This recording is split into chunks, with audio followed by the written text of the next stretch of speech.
Hello, everybody. Welcome to another exciting episode of Jimmy's JamBox. We're here. We're back at it again, and we're going to get on into it. But before we do, as always, please make sure to like, subscribe, push all the buttons, do all the things.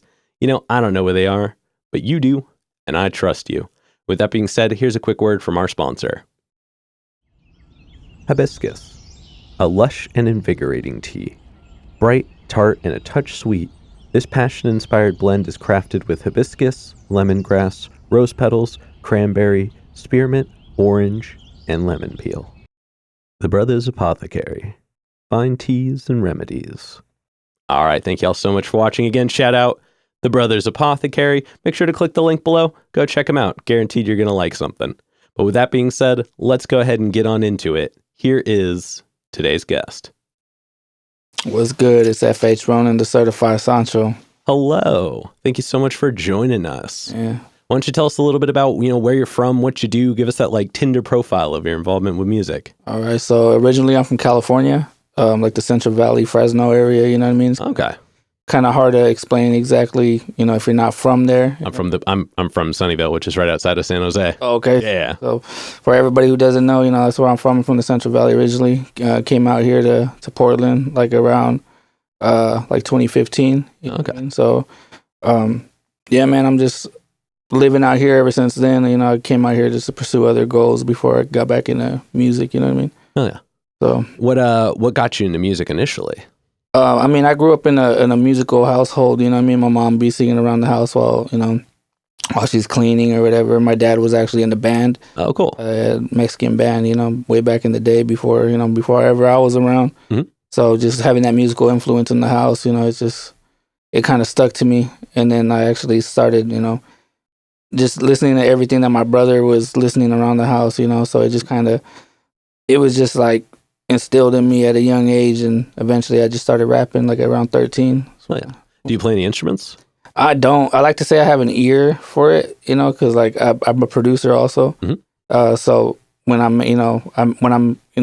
putting my little touches on with the keyboard, I play like someone who doesn't know how to type. I'm just like I got you. Yeah, but you can still find all the notes. Yeah, now I'll find all the notes, and then I'll kind of put it together, and it'll sound good at the end.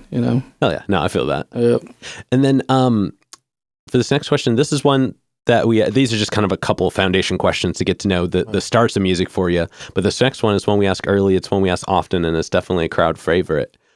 What was the first album you ever bought with your own money? Oh man, you see, that's a good question, but I know exactly what it was, and I want to say I was 13, 13 or 14, and there was this in my hometown. We had this little music store called Royal Music. It's not there no more, but it was 24 Deep by Brother Lynch Hung. Okay. Yeah. Hell yeah. Hell yeah. Definitely a quality first album. Yeah, that was. And then what was one of the first shows you ever went to? That was one you wanted to go to. It was actually a Tech Nine show. Oh, hell yeah. I saw Tech Nine. It was 2012, I believe. Or maybe, no, 2011 in Bakersfield, California, at a place called The Dome. It was. Hell yeah. It was he was on tour. It was actually him and his crew, and then J-Rock from TDE.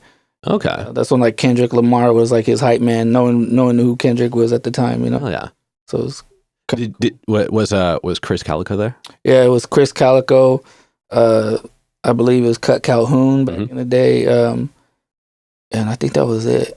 Yeah, that sounds about right. Man, I bet that was a wild show though. Yeah, it was. I mean, man, the Tech Nine show, there's no performer like Tech Nine. No, it's true. I really wish I had gotten to see early Tech Nine. Pre-Caribou Lou Tech Nine was just inspirational. Yeah. I can do the entirety of This Ring. From memory, I can still do it. That song was just a game changer for me. It took me 3.5 weeks to learn it, but I can still do the whole thing. I could probably go neck for neck on that shit. Yeah, I believe it. Hell yeah. Yeah. And then, Do you have like a defining moment where like music kind of became more serious for you? Yeah, actually, it didn't get that serious, or it didn't get serious in general, like until I moved out here.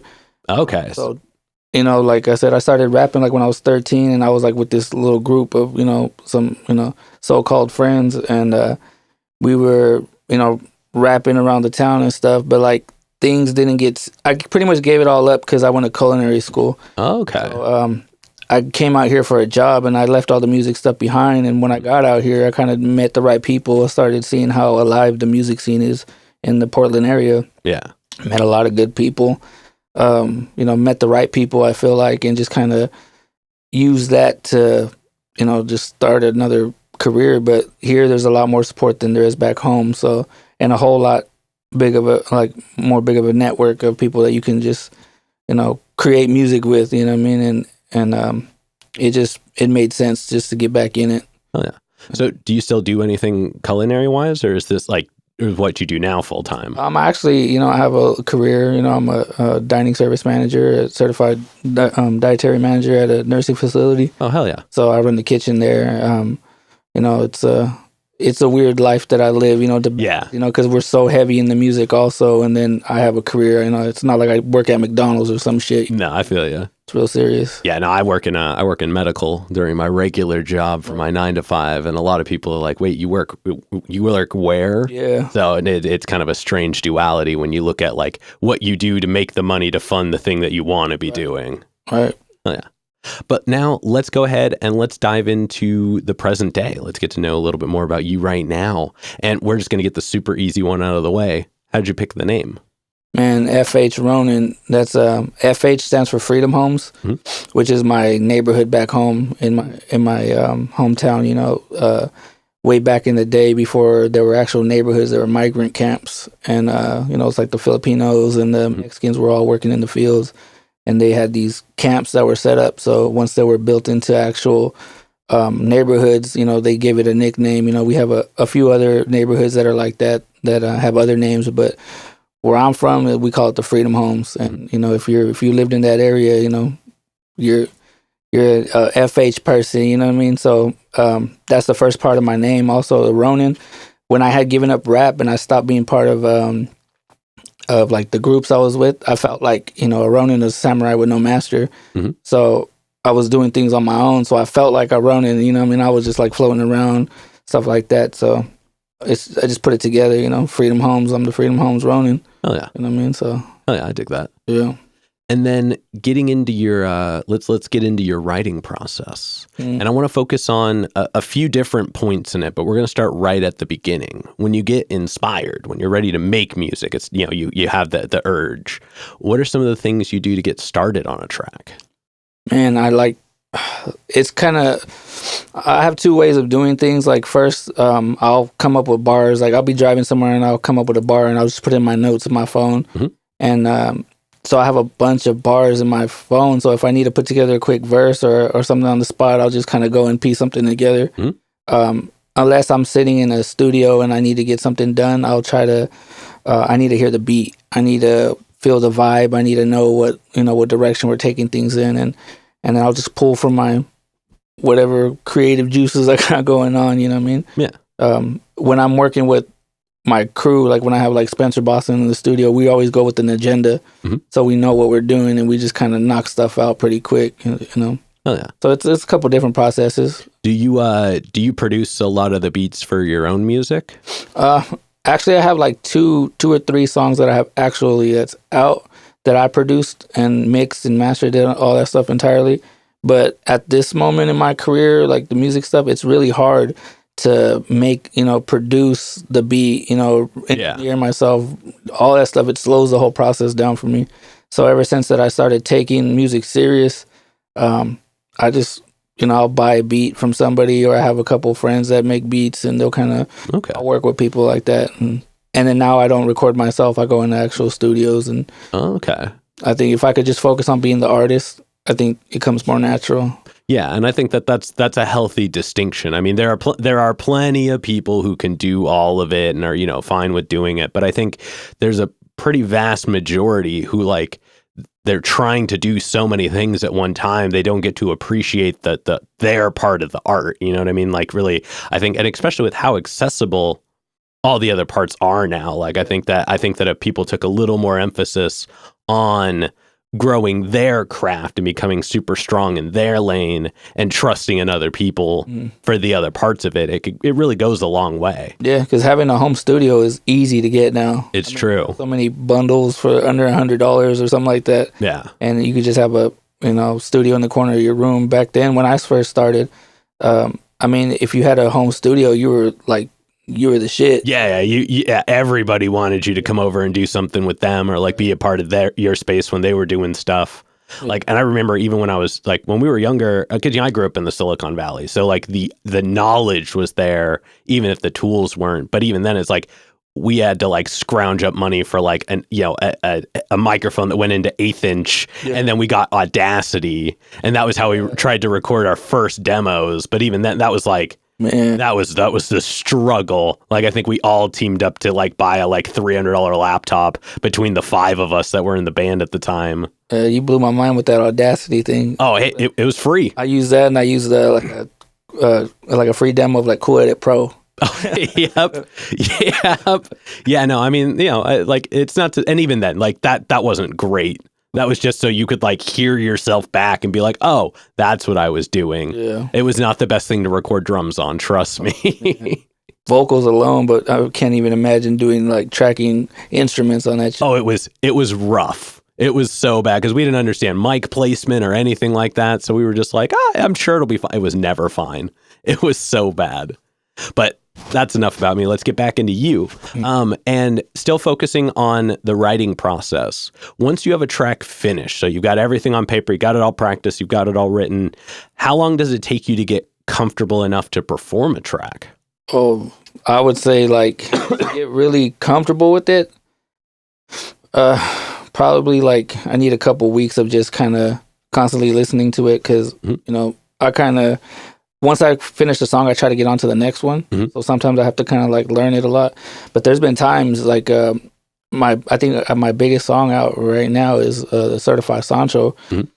I performed that the next day after recording it. Oh, hell yeah. I had to remember everything. And that was such a terrible show to begin with. Like I had to do it twice because the sound guy was like ruining the whole sound. Oh, damn. So I had to do it twice. So I really had two tries at it. But it was literally the next day.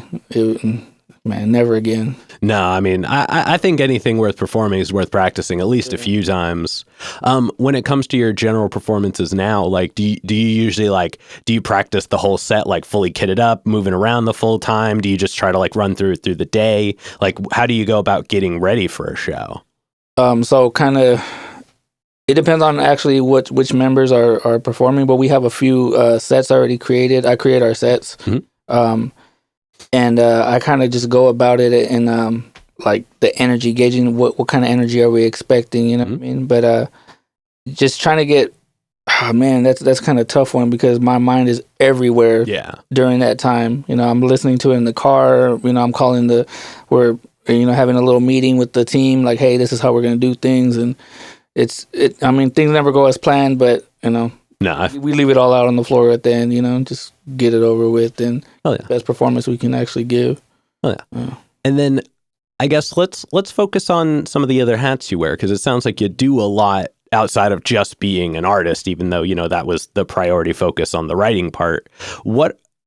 How did you integrate into that role? How did you become kind of in charge of handling that and sorting those things? Just like the little bit of knowledge I have about audio engineering, you know what I mean? So I, was doing a lot of engineering and editing on my music. So creating a playlist type set, with transitions and, trying to make it an event, I pretty much had that knowledge. We have other members that have their set of skills that they, take on. But I had to really kind of, because I don't like when you go to a show and people will be rapping and they'll be like, next one. Yeah. They'll be like, oh, DJ, change the song. Like, I'm not wasting, if you're going to give me 10 minutes or 15 minutes, 20 minutes, whatever it is for my set time, I want to utilize as much time as possible. So I had to really take it in my own hands to be like, no, this is how we're going to do things. And everybody just jumped on board and, that's how that part came. Oh yeah. That's how that works. Anyways. Now, when you perform, is it one of the situations where like you'll have other people that you usually perform with like on the bill, and then they just kind of like y'all kind of bleed into each other's sets? Or is it like when you're performing, you're like, hey, I'm performing, but I'm bringing these people with me. They're going to jump on these songs. Like, how does that work? So as far as AMG, we're all individual artists, but when we perform, we kind of perform as a collective. So like you'll never see like my name only on the flyer. Mm-hmm. It'll say AMG, you know what I mean? So, and then we'll just kind of gauge on which of the members or who's actually signed to the label will be at that show performing.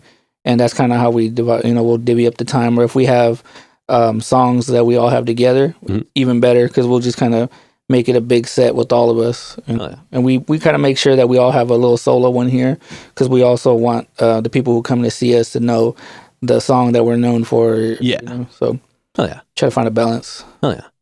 And then looking back on, we'll say all of 2023, since it's so early into the year, how would you say that your process has changed over the last year?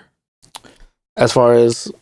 Just in general, like how, like as far as you approaching music as an artist, the way you interact with everybody in the group, like how has that changed from the beginning of 2023? Man, I think 2023 was just like the year that things just got super serious. We had to double down on a lot of things, you know what I mean? We had to really fine tune, everything that comes out. We had to make sure we upped our quality of music, how we record. We kind of ditched the home studio type thing. We started recording in actual studios, working with, amazing engineers and producers, and getting our quality of sound up, getting our videos, our content, everything just, it just went crazy. I think, we also had like 17 shows last year, 17 or 18 shows that we did, things are continuing in 2024, but as far as 2023, just how serious we took it, it's going crazy right now. Oh yeah. Yeah. Oh yeah. And then for this next one, this is kind of the humble brag moment is what I've been calling it as of late. Looking at your current sound, so let's talk about either music you have out or is about to come out, but what are some elements of your sound and like characteristics that you enjoy? I think, to me, I feel like there's nothing better than to be able to rap on a song and completely tell the truth. That freedom of just knowing that there's no bullshit in there. I think that's the best part of it. But like, just kind of, being able to give bits and pieces of my personality, and just getting that on a song, getting my point across. Even though now I kind of talk more shit in my songs. I started off doing more like storytelling, but now that things are more serious and I'm experiencing more things, it's just like, man, I can't help but just to talk some shit and let people know how it goes. So I don't know if that really answers your question. Yeah, let's circle back to it just because more I'm saying the question was more like trying to focus on like the characteristics of your sound, like the musical elements. Like what are some of the things that like when you hear it, you're like, yo, these attributes of my music are things that you enjoy. About that. No, I think just the elements of the music. I mean, actually, like I need a hard synth bass. I need nice melodic sound. Nothing too crazy. I try to be as original as I can. So, I mean, that's a little more of a harder question than I expect to. No, I understand. And I definitely more influenced by funk music. So, like, I need that. Okay. Hell yeah. Synth bass type thing, Hell yeah. And that first half of the answer was I do appreciate that insight. I like. It's fun hearing like the things about the sound that people enjoy for themselves. Have you heard of an artist named Desi Hollow? I've heard the name. I just never really. My brother actually mentioned that artist, but it wasn't enough for me to kind of. He's got a really cool like G-funk sound, and he's always putting out new music, and a bunch of like. A lot of the people that work on his stuff with him are his like family, like actual family. Like he like taught his sister, like he bought a gimbal and a nice ass camera and like gave it to his sister so that she could learn how to do all of that. And they could like, so they like travel around and do all of that. But you should definitely check it out if you like that sound. His just like such a real, like it's a really good modern approach to that like good G-funk sound. I think you'd enjoy it a lot. Yeah. All right, now we've got one last question for this middle portion. And this is probably the densest question in the interview. But, we've talked a lot about kind of the experiences of music, the physical interactions and the things that are happening. But when it's just you and the music one-on-one, what does it give back to you? Man. Honestly, it's the fact that I have the freedom to create what I want to, and I'm one of those people who I need to really get my my thoughts out on something and kind of unwind. So just that therapeutic sense of being able to create and just be free. That's a tough question. You know what I mean? You're making me dig. I feel you.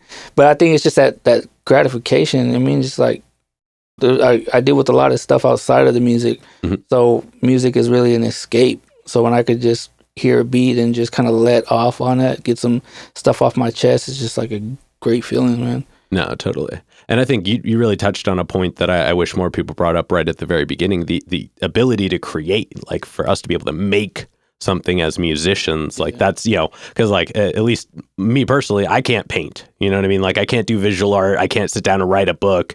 But when it comes to making music, there's an end piece afterwards where you're like, man, that is a piece of me. Yeah. And I think that, that's important. Yeah, because that's, especially when you're got a lot of noise coming from all directions, and you sit, like I said, and just put that paint to the canvas. Is freedom, man. I always used to call it my sand garden, because like when it came to mixing, I'd be like, all right, we're gonna move all these things around until it sits perfectly and creates this picture. Right. Yeah, that's dope. All right, now we're gonna go ahead and we're gonna move on to some hypothetical questions, and then these ones, sky's the limits. They're all made up, so the answers are too. But for this first one, it is a very standard one, but if you could work with anybody in the world, and the only requirement is they have to be alive, who would you want to work with, and how would you want to work with them? Honestly, Tech-9, has always been a dream feature.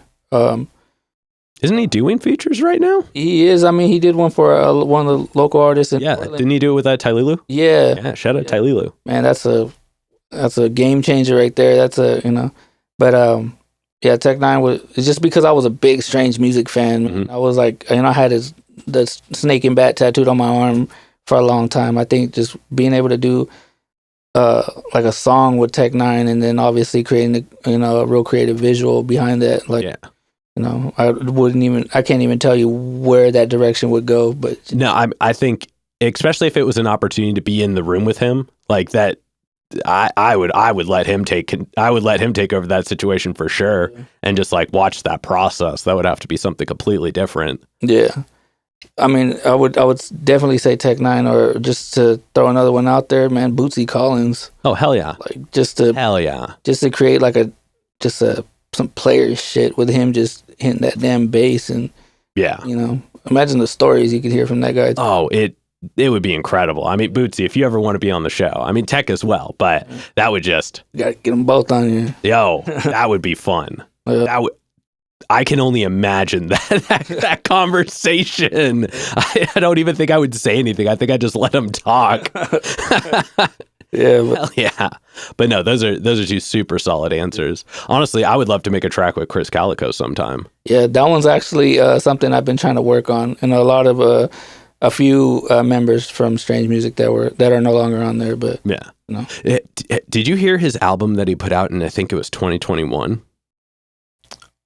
I'm not sure exactly. I honestly, once he left Strange Music, well, he came back.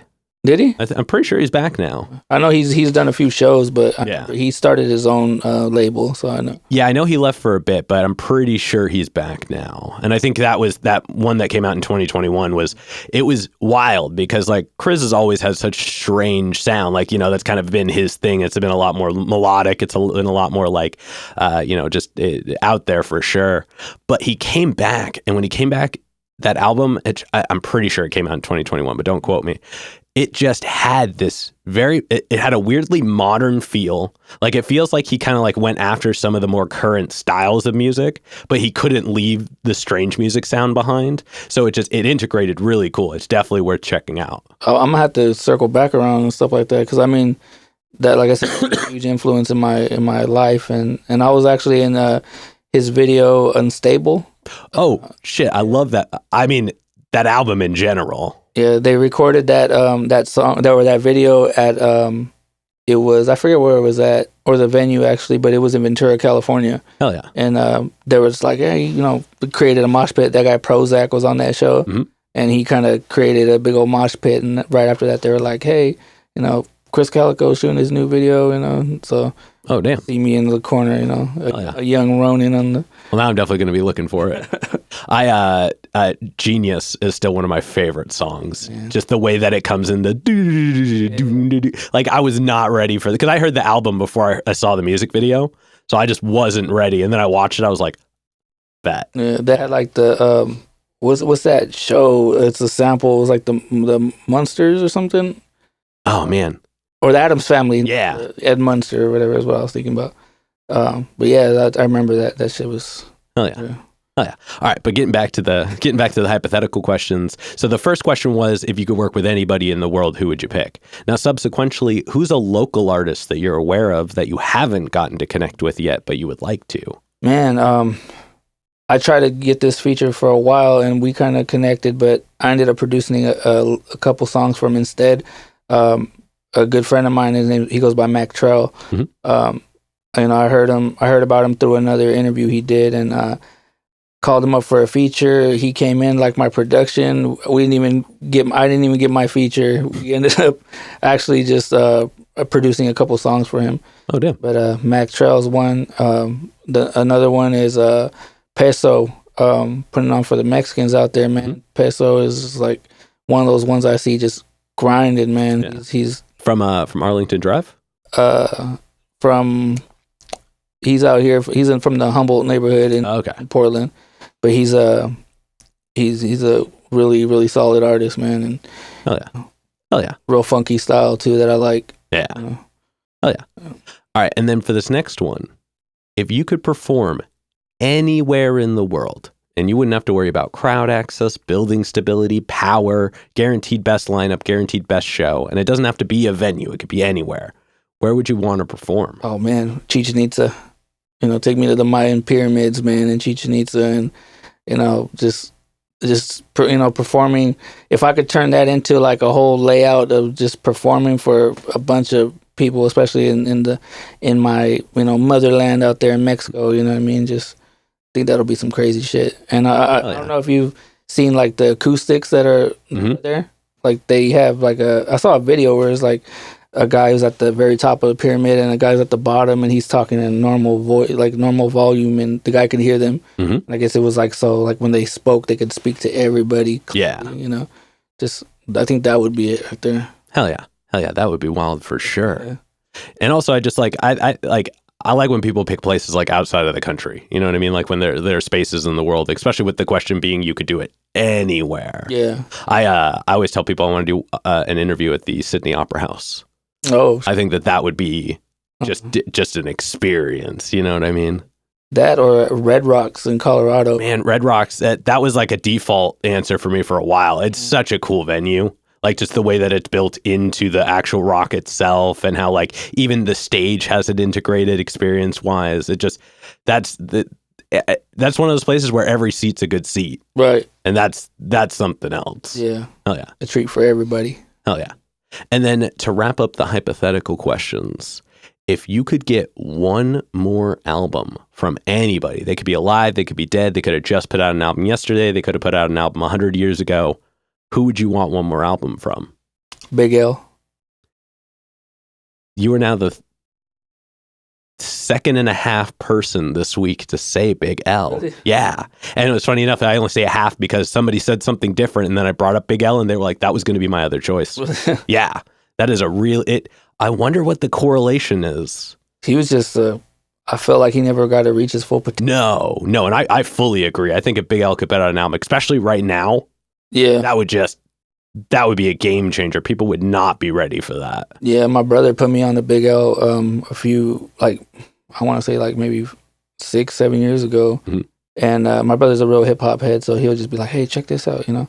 So when I was listening to Big L, I was like, holy shit. And then just doing a deep dive on his history, like, man, he was right there, like neck and neck with Jay-Z. And then he was, unfortunately, he was murdered and stuff. So it's like, if he was able to reach that, if the music we got to hear from that, like how many classics we probably would have right now. And just how much growth would have happened, how influential he would have been on like more like modern artists of today for like current and relevant stuff like that. Like, I think we would have had a very different experience in hip hop if he had continued to grow. Yeah, and he was saying some wild shit too. Yeah. In a very skilled way. That's what I love about that shit. He was really coming up and being big during a time where like the expression was allowed in a lot of ways that I think has kind of diminished a little bit. But he was just phenomenal artist through and through. So that's a great answer. Yeah. Oh yeah. All right, we're going to go ahead and we're going to start wrapping this up. Why don't you tell us what we can look forward to, say the first, let's call it the first quarter of 2024. So me and Spencer Boston, shout out to my brother Spencer. We have a little EP we're putting out. It's called Bending Corners. It's a little 3-piece on there because we're actually working on our album. It's called The Road Runners. Me and him I think we're the hardest duo out here. Ain't nobody fucking with us. I'm telling you that right now. When me and Spencer get our shit together, me and him, we create some of the best shit we've ever created. So me and Spencer Boston got the Road Runners album coming out. Oh yeah. It's planned, but first, probably within a month or so, we got the Bending Corners EP, ready to go. And that one's gonna slap some motherfuckers across the face, I'm telling you. Oh yeah, definitely looking forward to that. Yep. For this next one, go ahead, look straight at the camera and tell everybody how they can find you. So you can find me FH.Ronin on Instagram. That's really the only platform I do right now. I need to get up on all the other stuff, but FH.Ronin on Instagram. Tap in with me. Hell yeah. And then any other plugs, any other shout outs, anybody else you want to put on while you're on here? Man, shout out to my whole crew, AMG. That's the label. Spencer Boston. We got Tunes out of Vegas. We got Too Slick. And then our cameraman, the Kid Mo. Shout out to all you guys. This is our year. We're really doing this shit, Hell yeah. All right, now we've got one last question to go. But before we do, I'm going to steal the camera for just a second. Yes, sir. As always, y'all, please make sure to like, subscribe, push all the buttons, do all the things. I don't know where they are, but you do, and I trust you. And one more shout out to the Brothers Apothecary. Make sure to click the link below. Go check them out. I guarantee you're going to like it. But with that being said, the final question. And this is entirely up to your interpretation. But what is an album you feel is on the obscure side? So it's not something everybody knows, but everybody should know. Ooh. I would say Season of the Sickness by Brother Lynch Hung. It's a crazy ass album. But I think a better answer for me would be Take Me to Your Leader by Mayday. Those are both really good answers. Hell yeah. Yep. Hell yeah. Get on that. Some great music, man.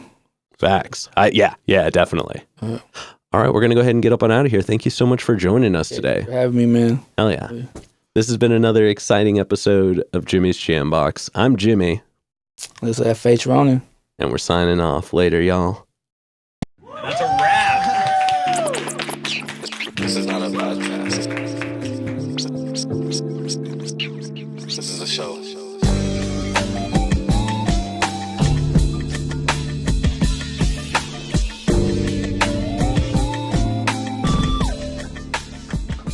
Keep jamming.